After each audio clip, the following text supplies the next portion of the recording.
If you're working on a machine learning application where the ratio of positive to negative examples is very skewed, very far from 50-50, then it turns out that the usual error metrics like accuracy don't work that well. Let's start with an example. Let's say you're training a binary classifier to detect a rare disease in patients based on lab tests or based on other data from the patients. So y is equal to 1 if the disease is present, and y is equal to 0 otherwise.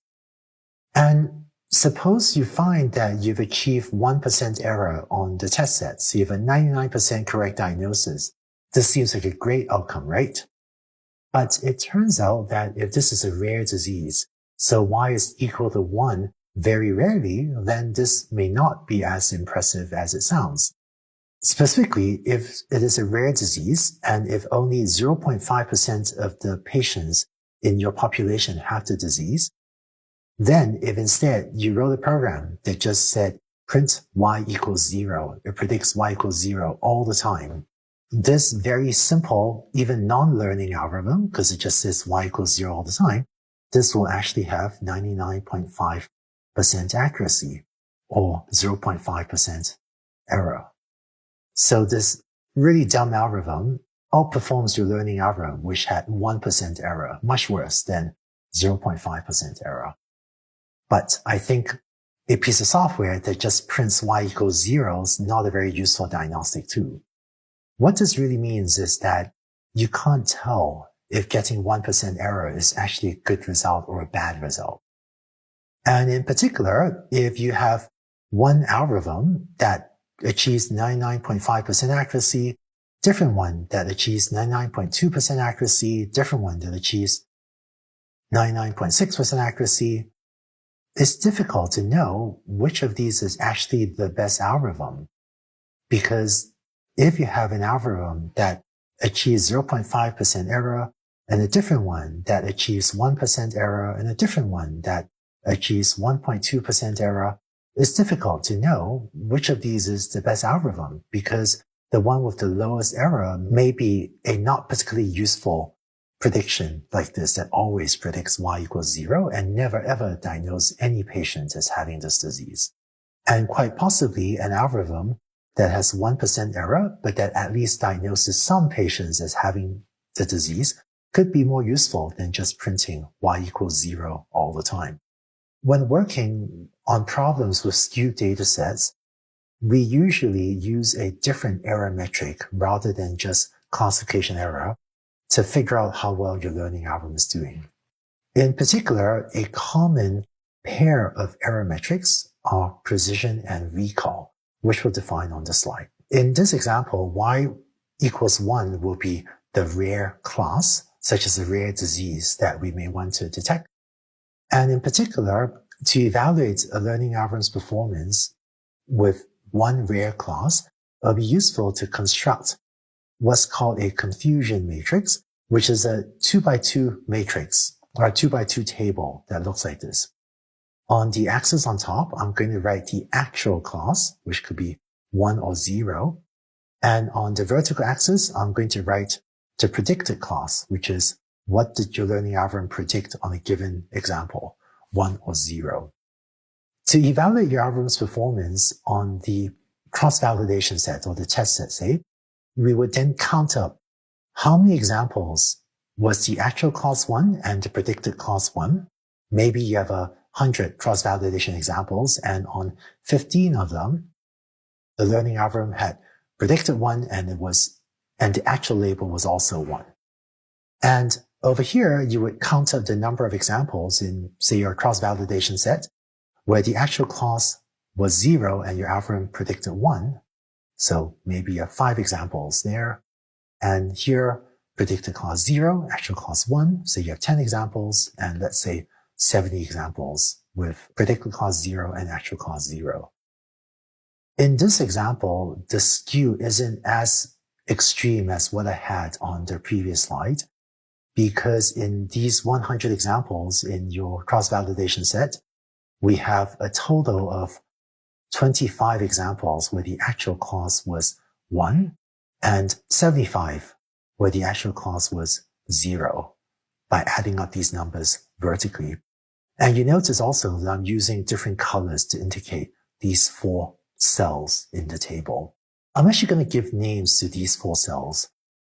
When the actual class is 1 and the predicted class is 1, we're going to call that a true positive, because you predicted positive and it was true. There's a positive example.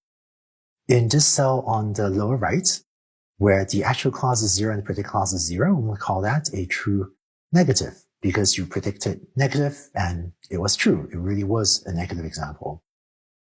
This cell on the upper right is called a false positive, because the algorithm predicted positive, but it was false. It's not actually positive. So this is called a false positive. And this cell is called the number of false negatives, because the algorithm predicted 0, but it was false. It wasn't actually negative. The actual label, the actual class was 1. Having divided the classifications into these 4 cells, 2 common metrics you might compute are then the precision and recall. Here's what they mean. The precision of the learning algorithm computes, of all the patients where we predicted y is equal to 1, what fraction actually has the rare disease? In other words, precision is defined as the number of true positives divided by the number classified as positive. In other words, of all the examples you predicted as positive, what fraction do we actually get right?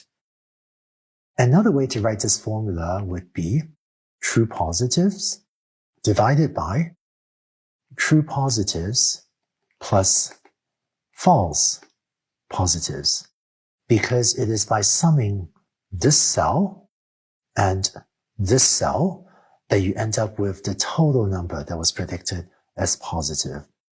In this example, the numerator true positives would be 15 and divided by 15 plus 5. And so that's 15 over 20 or 3/4 or 0.75.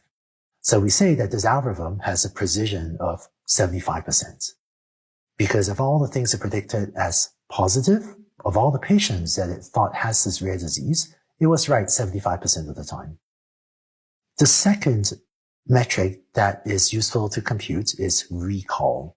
And recall asks, of all the patients that actually have the rare disease, what fraction did we correctly detect as having it?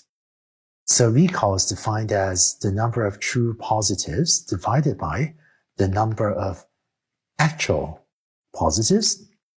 And alternatively, we can write that as number of true positives divided by the number of actual positives is this cell plus this cell. So it's actually the number of true positives plus the number of false negatives.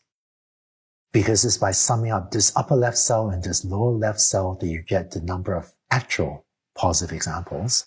And so in our example, this would be 15 divided by 15 plus 10, which is 15 over 25, which is 0.6 or 60%.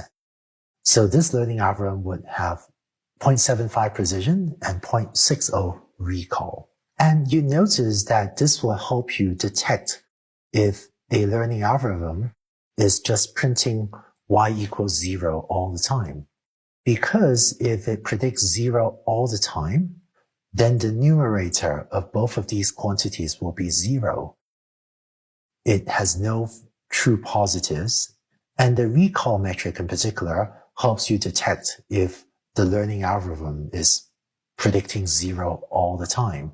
Because if your learning algorithm just prints y equals 0, then the number of true positives will be 0 because it never predicts positive.